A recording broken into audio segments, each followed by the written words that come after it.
If you've seen one of my last videos, you may be well on your way to becoming a more productive person. But you can always go overboard. I certainly have in the past, and I still sometimes do. I am not one of those super influencers who work 24/7 without distraction. I have no idea how they do it. But I know how I do it, so I'm gonna show you. First things first, set some time for yourself. I recommend watching my other video where I go over time blocking and using Google Calendar and shit like that. You don't have to watch the video, but it will help you get your life together, which is always good. So there's that. If you don't know me, my name is Yahya Kazi. I am an entrepreneur and community leader who likes to teach other people how to lead. So let's get into it. In this instance, you're just going to create time blocks and label them as personal time or a specific hobby like playing piano or whatever you want. Of course, your schedule and the amount of time that you put on those time blocks is going to vary from person to person, but for somebody that feels guilty about taking time for themselves, like myself, 45 minutes is about enough for me to feel comfortable. Some of the hobbies that I do, just as an example for you guys, is I like to read. I like to write short stories that go nowhere. I like to learn how to play piano. I also have a guitar in the back. I have a dog that I play with.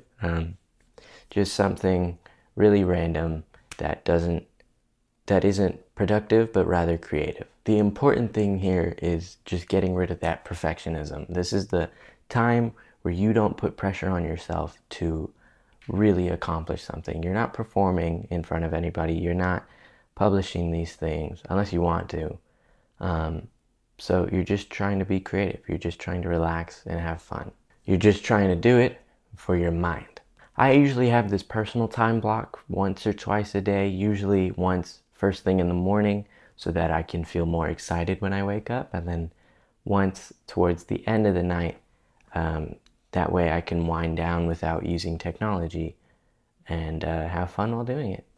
Keep in mind, for me, this is different. It's separate from staying active or being physical in any sort of way. Working out, going to the gym, doing martial arts, things like that, whatever you do, physically, this is different. And that can vary from person to person. Again, it just depends on how flexible you want to be with it. I just think of these blocks as feeding the mind rather than feeding the body. That I do in a separate time block where I put gym or rock climbing or martial arts or whatever.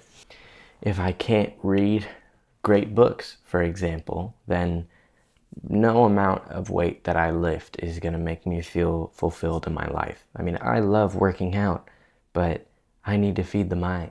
I guess I could listen to audiobooks while I work out, but that would mean I wouldn't be able to focus 100% on either one of those tasks, so it would probably just suck. Plus, I like listening to music while I work out, so.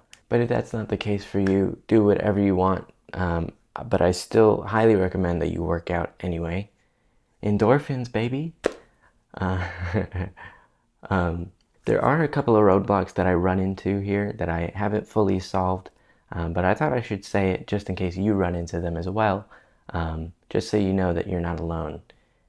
And again, that I'm not a robot. Number one is that I think this one is pretty obvious. I fall into this trap of not prioritizing these tasks enough.